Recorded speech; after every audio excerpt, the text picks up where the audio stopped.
Amazonच्या भिवंडीतील गोदामावर कारवाई करून त्यांचा परवाना थेट रद्द करणं म्हणजे तलवारीनं डास मारण्यासारखं आहे, असं म्हणत मुंबई उच्च न्यायालयानं अन्न आणि औषध प्रशासनाला चांगलंच सुनावलं। एफडीएचं काम प्रशंसनीय असलं तरी कारवाई कायद्याच्या चौकटीतच व्हायला हवी असं कोर्टानं स्पष्ट केलंय। अन्न आणि औषध प्रशासनाच्या कामाचं एकीकडे राज्यभरामध्ये प्रचंड कौतुक होत असताना दुसरीकडे न्यायालयानं एफडीएच्या कठोर कारवायांवरून ताशेरे ओढलेले आहेत। याआधी सुद्धा हॉटेल्सचे परवाने निलंबनाची कारवाई झाली होती, त्यावर सुद्धा एफडीएच्या कारवायांवरून न्यायालयानं ताशेरे ओढले। आता Amazonच्या गोदामावरील कारवाईवरून सुद्धा कोर्टानं एफडीएला सुनावलेलं आहे। हे प्रकरण नेमकं काय आहे, एफडीएनं ही कारवाई का केली होती आणि हायकोर्टात ह्या प्रकरणात नेमकं काय घडलंय तेच या व्हिडिओच्या माध्यमातून समजून घेऊयात। त्यामुळे हा व्हिडिओ शेवटपर्यंत नक्की पहा। नमस्कार, मी कोमल आचरेकर आणि तुम्ही पाहत आहात महाराष्ट्र टाइम्स ऑनलाईन। 24 जून रोजी अन्न आणि औषध प्रशासनाच्या अधिकाऱ्यांनी भिवंडी तालुक्यातील सरवली येथील Amazon रिटेल इंडियाच्या गोदामावर कारवाई केली। Amazon retail India private limited आणि आरके ट्रेडर्स यांच्या संगनमतानं मुदतबाह्य झालेले अन्नपदार्थ नष्ट न करता ते पुन्हा बाजारात विक्रीसाठी पाठवले जात असल्याची खात्रीशीर माहिती अन्न सुरक्षा पथकाला मिळाली होती आणि याच माहितीच्या आधारे मध्यरात्री ह्या पथकानं गोदामावर अचानक धाड टाकली। मुदतबाह्य झालेले आणि मानवी आरोग्याला घातक असणारे अन्नपदार्थ नष्ट न करता नागरिकांची दिशाभूल करून ते पुन्हा एकदा विक्रीसाठी अन्न साखळीत वळवल्याचा खळबळजनक प्रकार यामध्ये उघडकीस आला होता। या प्रकरणी Amazon रिटेलच्या फॅसिलिटी मॅनेजरसह दोघांविरोधात कोणगाव पोलीस ठाण्यामध्ये गुन्हा देखील दाखल करण्यात आला होता। पाहणीनंतर दुसऱ्याच दिवशी कोणतीही सुधारणा नोटीस न देता थेट परवाना निलंबित करण्यात आला। ह्यानंतर कारणे दाखवा नोटीसला कंपनीनं उत्तर दिलं आणि कायद्यानुसार अपील सुद्धा दाखल केलं।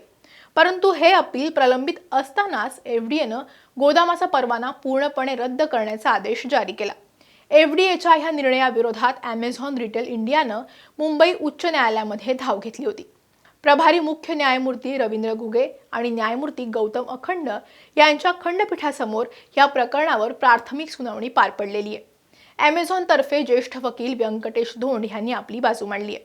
अधिकाऱ्यांनी 24 जून रोजी गोदामाची पाहणी केल्यानंतर दुसऱ्याच दिवशी कोणतीही सुधारणा नोटीस न देता गोदामाचा परवाना निलंबित केला। त्यानंतर आम्ही कारणे दाखवा नोटीसला उत्तर दिलं आणि कायद्यातील तरतुदीप्रमाणे अपील सुद्धा केलं।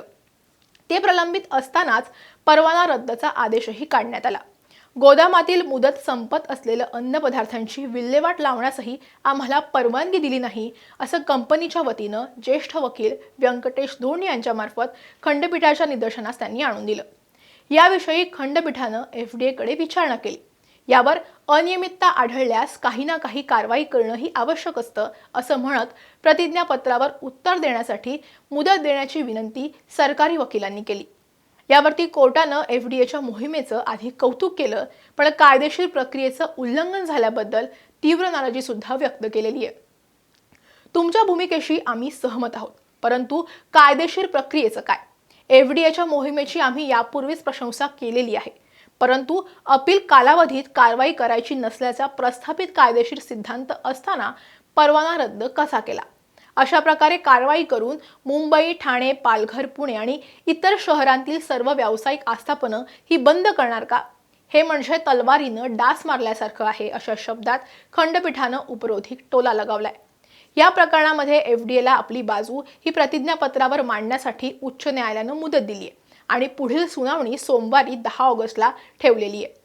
यावरून प्रशासन कितीही आक्रमक असलं तरी सुद्धा त्याला कायद्याच्या चौकटीत राहूनच काम करावं लागतं, हा संदेश कोर्टाच्या या कानपिचक्यांमधून मिळालेला आहे। एफडीएच्या या धडक कारवाईबद्दल आणि कोर्टानं दिलेल्या या निर्णयाबद्दल तुम्हाला काय वाटतं? आम्हाला कमेंट करून नक्की सांगा। हा व्हिडिओ आवडला असेल तर लाईक आणि शेअर करायला विसरू नका। असेच व्हिडिओ पाहण्यासाठी महाराष्ट्र टाइम्सचं यूट्यूब चॅनल सबस्क्राईब करा। आम्हाला इन्स्टा, फेसबुकवरती फॉलो करा आणि हा व्हिडिओ शेवटपर्यंत पाहिलात त्यासाठी धन्यवाद।